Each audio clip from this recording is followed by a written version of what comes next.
যখন হয়ে যাবে, সব যখন শেষ হয়ে যাবে, তখন আল্লাহ পাক সর্বপ্রথম উঠাবেন, যাকে জিন্দা করবেন তিনি আপনার আমার নবী বিশ্বনবী মুহাম্মদ রাসূলুল্লাহ সাল্লাল্লাহু আলাইহি ওয়াসাল্লাম। সর্বপ্রথম আল্লাহ পাক তাকে জিন্দা করবেন। সমস্ত পয়গম্বররা জিন্দা হবে, সবাই জিন্দা হবে।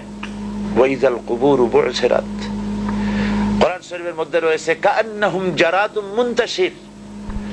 আমাদের দেশে বৈশাখ মাসে যখন বৃষ্টি হবে, মেঘ হয়েছে, তখন আপনারা দেখেছেন গ্রামে মাটি ফুঁড়ে ফুঁড়ে পোকামাকড় উঠতে থাকে। এই দৃশ্য দেখেছেন? কাআন্নাহুম জারাদুম মুনতাশির। ঠিক এইভাবে করে যেভাবে মাটি ফুঁড়ে এগুলি উঠতে থাকে, মাটির ভিতরে যত রূহ ছিল, মাটির ভিতরে যত প্রাণ ছিল, যত মানুষ ছিল, জীব যা কিছু ছিল, সবকিছু মাটি উদ্গীরণ করে দেবে। ভেতরে আর কিছু থাকবে না, সব বেরিয়ে আসবে।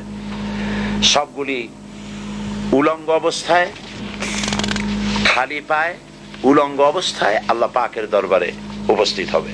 হযরত আয়েশা রাদিয়াল্লাহু তাআলা আনহা তিনি প্রশ্ন করেছেন, হে রাসূল, সকলকেই কি উলঙ্গ হয়ে উঠতে হবে? হুজুর বললেন হ্যাঁ। তিনি বললেন, তখন কি আমাদের শরম হবে না? হুজুর বললেন, শরমের চিন্তাও হবে না, কারণ মানুষ সব উপরের দিকে তাকিয়ে থাকবে, কেউ নিচে তাকাবার কোনো সময় হবে না। বিভীষিকা পূর্ণ দৃশ্য, জাহান্নামের গর্জন। কোরআন শরীফে আল্লাহ পাক বলেছেন, মানুষের আল্লাহর ভয়তে, জাহান্নামের ভয়তে কলিজা গলার কাছে চলে আসবে। এই ভয়াবহ দৃশ্য কিয়ামতের মাঠে হবে। সমস্ত পয়গম্বর নাফসি নাফসি করতে থাকবেন, আল্লাহ আমারে রক্ষা করো, আমারে বাঁচাও। কারো মনে থাকবে না কারো কথা।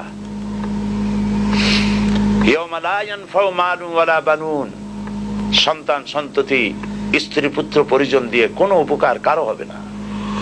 কোন পীর সাহেব কাউকে সুপারিশ করার কোনো সুযোগ নাই। আল্লাহ পাক যাকে পারমিশন দিবেন, যার জন্য দিবেন, তিনি শুধু সুপারিশ করতে পারবে, আর কেউ না। কিয়ামতের দিন অনেক মুরিদ নিয়ে এক এক পীর উঠবে, মিথ্যে কথা।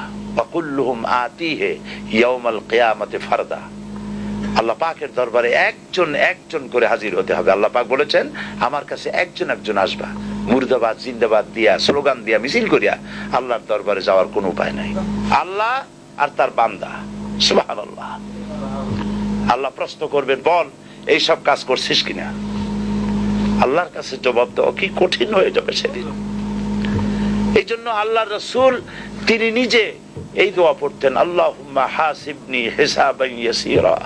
আয় আল্লাহ পাক, তুমি আমার সহজ হিসাব নাও। তো রাসূলুল্লাহ যদি সহজ হিসাব চান, তাহলে আমাদের উপায় কি?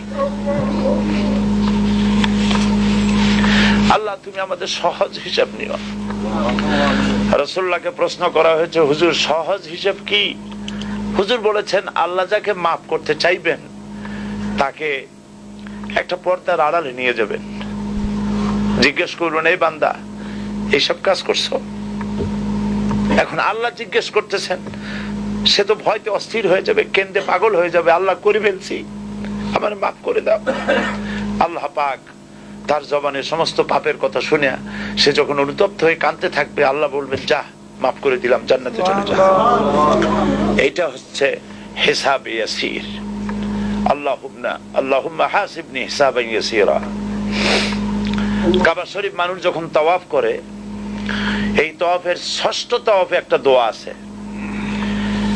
এই দোয়া আমি যখনই পড়ি আমি চোখের পানি রাখতে পারি না। ষষ্ঠ সাওতে, ষষ্ঠ চক্করে একটি দোয়া আছে। দোয়াটা হচ্ছে, আল্লাহুম্মা ইন্না আলাইয়া হুকুকান কাসীরান ফীমা বাইনি ওয়া বাইনাক। আয় আমার রব, তোমার সাথে আর আমার সাথে অনেক দেনা পাওনা আছে, আর তোমার বান্দাদের সাথেও আমার অনেক দেনা পাওনা আছে। তা আমি তোমার বান্দাদের কাছে যে বিষয় ঋণী আছি, সেই ঋণ পরিশোধের জন্য তুমি আমাকে যোগ্যতা দাও, পরিশোধের তৌফিক দাও। আর আমার কাছে তোমার দেনা আছে, তো আমার কাছে তোমার যে দেনা আছে, সব দেনা তুমি শোধ করে দিয়েছো। আমার চোখ দিয়েছো, মুখ দিয়েছো, কান দিয়েছো, স্বাস্থ্য দিয়েছো, বউ দিয়েছো, বাচ্চা দিয়েছো, টাকা দিয়েছো। আমার কাছে সৃষ্টি করে তোমার যা দেনা ছিল তুমি সব তো শোধ করে দিয়েছো, কিন্তু তোমার দেনা তো আমি কিছুই শোধ করতে পারি। তোমার দেনা আমার শোধ করার একটা পথ আছে মাবুদ, সেই পথটা হলো তুমি আমার মাফ করে দাও।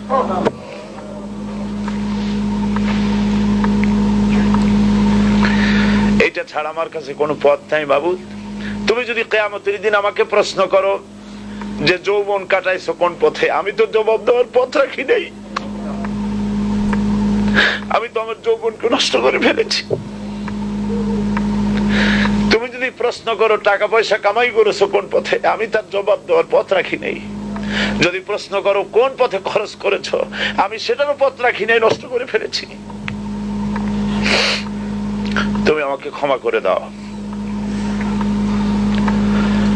সেই জন্য আল্লাহর কাছে দোয়া করতে হবে, রব্বানা আতিনা ফিদ দুনিয়া হাসানাতা ওয়া ফিল আখিরাতি হাসানা ওয়া কিনা আযাবান নার ওয়া আদখিলনাল জান্নাতা মাআল আবরার ওয়া আদখিলনাল জান্নাতা বিগাইরি হিসাব। আল্লাহ তোমার নেককার বান্দাদের সাথে